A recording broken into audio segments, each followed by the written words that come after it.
them down these issues, and what's the cost going to be associated with that? Yeah, very good question. What Auditor Bird and her team have identified is that there are a number of what I'll call data exchange available sources of information that will help us verify more succinctly and sufficiently income or the lack of income for our members. As Auditor Bird mentioned, that we do use some. We're the only state in the nation that does 100% automated verification for our population that we enroll. There's a number of data sources that we're going to avail ourselves to. Some of it is coming through the HOPE Act that we're implementing. There is a cost to that contract. We have a contract underway with the data exchange organization that hopefully be cost neutral, because we structured it on the basis of a cost savings along with their compensation that goes with that. That allows us to access data exchange sources like IRS, tax commission, credit bureaus, and others that will allow us to have, again, more confidence in the verification of income, which could be that there is verification of no income, which is obviously the most vulnerable population that we serve. Auditor Bird talks about the 24-hour window in which you try to approve Medicaid beneficiaries or determine in which they are eligible.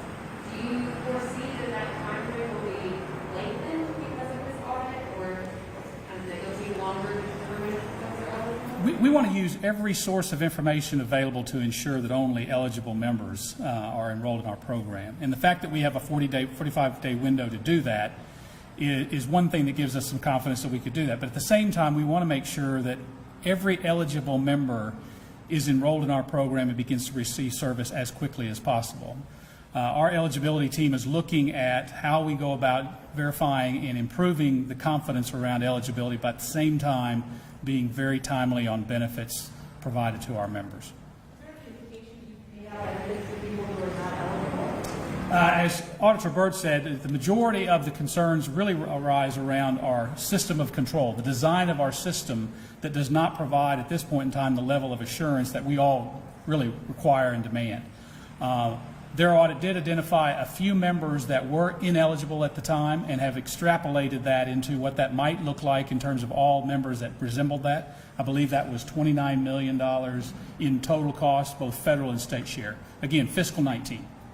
Will you back pay claims if you stay 45 days, or do you want somebody goes to the doctor and 45 days and goes back pay that claim? I mean, there's a possibility that we could do some kind of retroactive billing or correction. But keep in mind, these are members, potential members that are receiving service from our providers on the basis that they are members.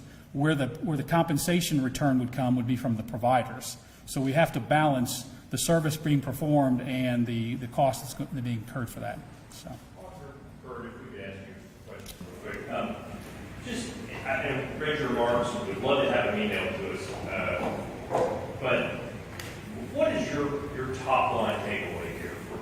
Your average Oklahoman tunes into Drillback on News 9 and he gets 30 seconds. What's the top takeaway from this audit? Well, taxpayers in Oklahoma want to know that we're spending the money in accordance with the law. All audits are measured in accordance with laws and internal controls.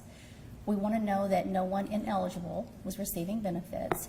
We have a large population where the income was not verified. Now, we're never going to get that number to zero.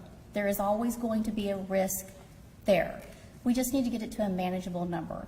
And right now, I think if you looked at those pie charts, whenever we had up to 30-something% that income was never verified, we need to work harder to make sure we're verifying eligibility for those who are being enrolled. The other population where we talked about income not being verified often enough, where we did identify errors that were projected, the 29.7 million, we need to use every resource available to us. And I think that is what Director Corbett plans to do. He plans to get those data systems working with their information so that they can verify eligibility. Governor, I have one for you. I think that probably you, like us in the media, might have wondered what you were going to find when you did this audit. And I guess, worst case scenario would be that you uncovered something really, really problematic. That doesn't sound like that happened. It sounds like there's some areas for improvement potentially, that is what I'm hearing.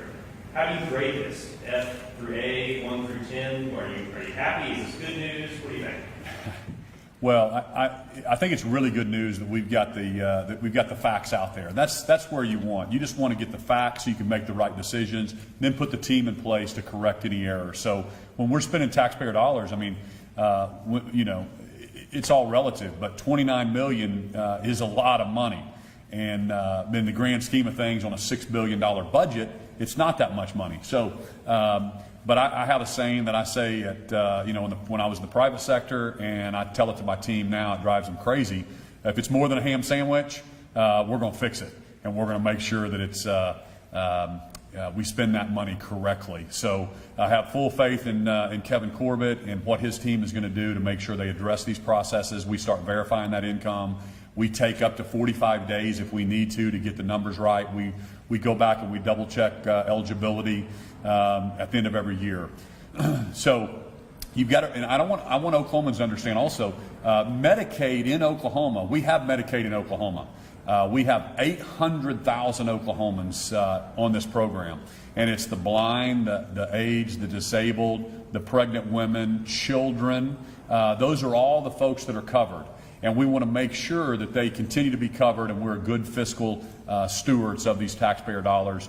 So any amount of money that is wasted is too much, in my opinion, and that's why we wanted to get this thing done and get on with the fix of it. One thing I think is interesting about Medicaid in terms of the adult population, I'm going to take this to Tuesday. You've been vocal that you're not in favor of 802. It's the same question. But we do have, as I think the auditor said, you know, we've done the bare minimum of eligibility, right? Other states, California has gotten in trouble for their finances because they have broad programs for adult dental and all those things. But in Oklahoma, you know, I believe it's, 37% of FPL if you have a child. So that really equates to like less than $15,100 a year. How do we avoid limiting the incentive for people to work more if they're going to lose their health care? Does that make sense? Yeah, I mean, that's something that we've talked a lot about as a staff is how do we keep those fiscal cliffs from falling, whatever the government assistance is. We want to encourage people to get off these systems and not have just a fiscal cliff. You know, we're handcuffed a little bit from the federal rules that we have to follow. But that's something that DHS, I know, is working on, and some of the benefits that we provide for Oklahomans to continue to be able to provide stuff as they also increase their earning potential. So I know that Justin Brown is working on that. I'd need to get into the weeds on what we have the potential to do on the Medicaid side as well.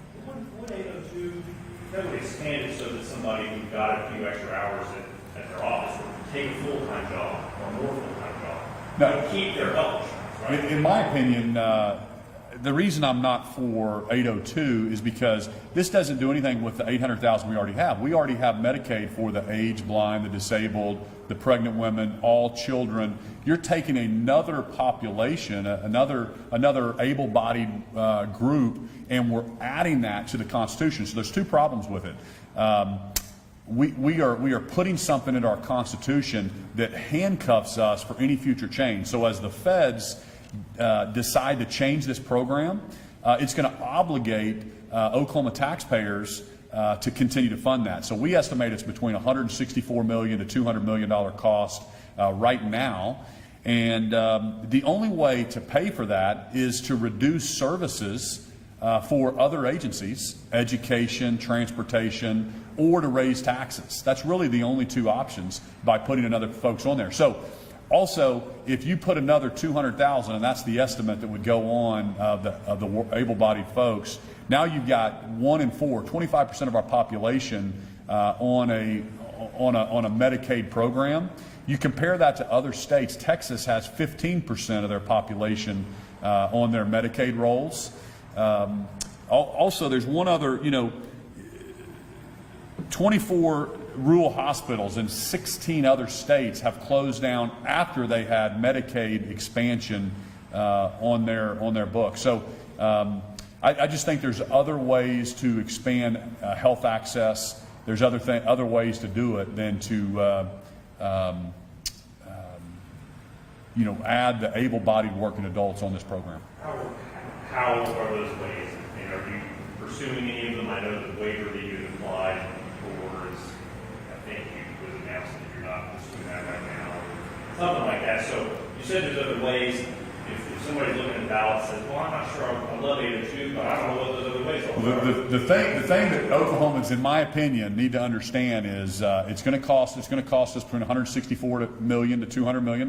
So where's that money going to come from? We have a structural deficit next year of $954 million. So it's going to be either raising taxes, which I'm not going to be for, or it's going to be cutting services from other state agencies. Because when you put this into the Constitution, the legislature has no other ability but to fund that. So that $164 million has to come from somewhere. So my question is, where's that going to come from? Oklahomans need to understand that it's going to come from cut services elsewhere, whether it's education, transportation, public safety, or it's going to be increased taxes. So that's what Oklahomans need to ask. The commercials, being run, or it's going to be $1 billion into the state. It's $800 million from the feds, $200 million from the state, and it's going into our largest hospitals, basically, for that extra $200 million folks. So I think there's reforms in our delivery method. We need to look at how we deliver health care in Oklahoma. We right now have a fee-for-service model without any kind of look to outcome-based. And most other states, I think 41 other states, have an outcome-based model with their Medicaid program where they are holding providers responsible and accountable to the health outcomes of the people versus just a fee-for-service model. So there's a lot of things that we're looking at to actually improve the health outcomes of these 800,000 people before we throw 200,000 back on it. Governor, people say this $200 million amount. Where is that coming from? I know that there's support from the healthcare authority. Of course, COVID's impacted. I haven't heard any solid estimates or projections from that. So where's that number coming from? Where's the number coming from? So the healthcare, I'll let Corbett answer that question. Yeah, those are estimates we put together when the governor asked us to submit a state plan amendment to expand, effective July 1, 20. Those were adjusted for in the unemployment we were experiencing. So we are at about 164 million. It was originally about 150. It was originally about 170 members. 170,000 new members would likely come on. There's about another 40 to 50,000 as a result of unemployment as far as the estimates. We can get you all the details on that, but that's how those numbers were. Those are numbers that we and our consultants used to try to make an estimate as we were providing the state plan amendment and the waiver that we filed. I heard the governor say that many times now. I'm just trying to figure out where that came from. And Governor, your campaign sent an email this morning that said, state question 802, Medicaid expanded the cost of Oklahoma taxpayers up to $374 million. So where's the $200 million coming from? Where's the $374 million? I'd have to look and see exactly read what you're talking about on the 174 million. But basically, however many people you enroll in the program, and you were estimating based on our unemployment between 170,000 to 200 and something thousand. The state is on the hook for 10% of that right now. The federal government pays 90%, and so that's where he's coming up with $164 million. Then there's something called the woodworking, which you might touch on, which I don't really understand. You might touch on the woodworking because that goes up to like 216,000. Yeah, that's all included in. I mean, there's those that are currently eligible that have not enrolled could possibly come in. Those are on plans that would be eligible that would leave those plans and come into our plan. But yes, that's the estimates that we have. The 164 is the best we have today. And that's on the basis of how we were going to expand Medicaid under the governor's plan. Obviously, under 802, there are some circumstances and flexibilities that we're not allowed to. That could impact the estimates, if you will. We have not run those new numbers yet. We're kind of waiting until what 802 says, and then we'll get back on that. But yeah, those are the best estimates we have today, and it's right around 164. But there's some opportunities, or there's likelihood that those assumptions could be modified. And so we use the number between 164 and $200 million.